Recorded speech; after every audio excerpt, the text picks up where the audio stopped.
And we're back with my next guest, who I'm very pleased and honored and privileged to have with me, General Robert Chelberg. Thanks for being with me, General. Thank you, Barry.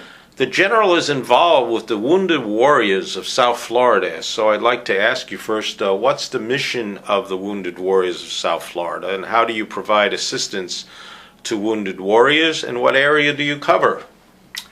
Well, the mission is to provide temporary and immediate financial assistance to service-connected Purple Heart recipients and service-connected disabled veterans who have been in Operation Rocky Freedom, Operation Enduring Freedom, Operation New Dawn, and the last two operations were in Afghanistan. We provide services by first looking to see if they're having trouble with rent or mortgage payments. They might need food on the table. Cars are very important to get to work and to do things, and a lot of times they need money for repair parts, put the parts on the car, insurance, payments for the car, gas, so on. We also provide services like some home repair, and specifically when we get into big repairs, we get some help sometimes from organizations like Lowe's and Home Depot, which is very helpful. And also we try to maintain a small amount of furniture in our area where we store things, so that if a veteran gets a new home and has no furniture, we try to get them started. So all of these things are kind of assistance that we do, but they have to qualify by going to the VA Medical Center and being classified as a service-connected disability person, and they'll have to show their DD Form 214, which is a document that everyone gets when they separate from the services. And when the VA says this person is okay, then we can go to work with them. But we go on their assessment. What areas do you cover? The areas where we go from north of Vero Beach all the way down to Key West, and then from north of Vero Beach over to Tampa, and then Tampa down to Marco Island. It's a big area. It's a big area. Yeah. So what makes the Wounded Warriors of South Florida different from other nonprofit veterans groups out there? And what are the requirements to be able to receive assistance? Well, to begin with, the Wounded Warrior Project is a national organization.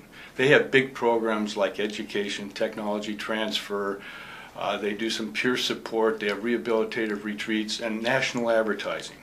But none of their money comes back to anybody in our organization in Wounded Warriors of South Florida, nor do they have any affiliation with us. So we're separate and distinct, and they're separate and distinct. And so we're local. We're the Wounded Warriors of South Florida. And the other part you asked for? Also about what are the requirements, but I think you covered that already. Can you give me an example of a success story that would resonate with our program viewers? Yes. Take an example, we had an enlisted person who was in the Marine Corps, was over there in Afghanistan, and got wounded and was medically evacuated back to the States for treatment.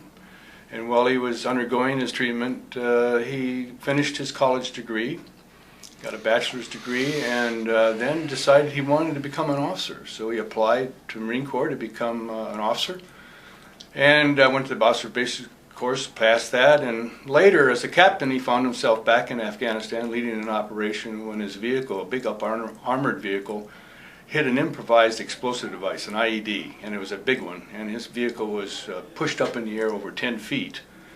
And in this he lost the hearing in one ear, and got shrapnel on his back, and so medically evacuated again.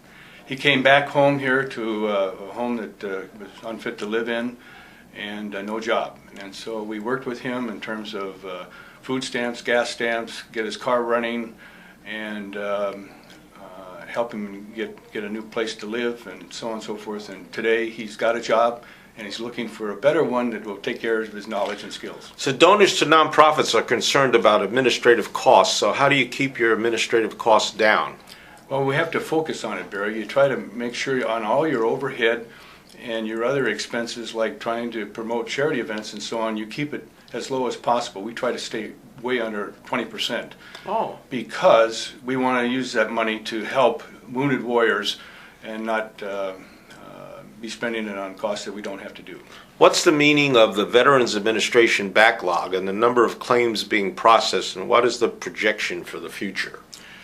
It's a very important question. The backlog right now, even the president said a while back just that the backlog was for right now 495,000. Wow. And the total number that have applicants in is over 790,000. So the numbers are big, and the problems are such that the people in the backlog is defined as 125 days.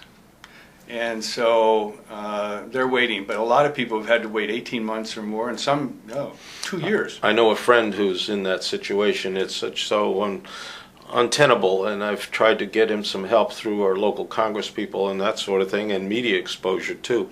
What does the Affordable Care Act mean to a veteran and or his family? Well, right now it's a good thing for the veteran who's working in the VA system. And I would encourage all vets out there to go to the VA center and try to get in the system, because the Affordable Care Act will have no impact on you. And in fact, money out of pocket expenses probably will not change at all for a veteran that way. And they're looking at a insurance in the marketplace, health insurance in the marketplace, which will allow those families to try to get some insurance at a lower cost. So I encourage all vets to go to their medical center, and if they need to, just call this number 1-877-222-VETS and start asking your questions.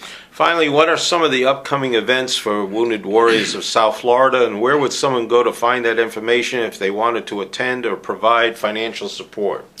Well, the first one is not a charity event. It's the VA Center is going to have a welcome home on the 19th of October this month at Okehele Park that's north of Palm Beach, and it'll be from 1 to 4 in the afternoon. There'll be games for the kids and all sorts of things going on, very friendly, and they're encouraging all the vets that were in these conflicts for the last 12 years over there in other parts of the world to come on out and get welcome home and see what the VA Center can do for them. That's great. On the charity side, our next event will be on the 27th and 28th of October. The Palm Beach Yacht Club is supporting a fundraiser for us and a Place of Hope, which is a church-supported charity. And they're going to have a gala on one night and then a golf charity tournament the next day. Why don't you give out your contact information where people can reach you, and the email address, phone, and website? Okay. We'd encourage you to go to our website, and that's www.ofsf.com. It stands for Wounded Warriors of South Florida. And there you can see all the things that we have ongoing, our future events that are planned, and you can get a lot of your questions answered, and phone numbers are there also. Well, I appreciate you being with me, and I thank you so much for being on. It's a pleasure and an honor to have you on. Thank you, Barry. Take care, and we'll be right back.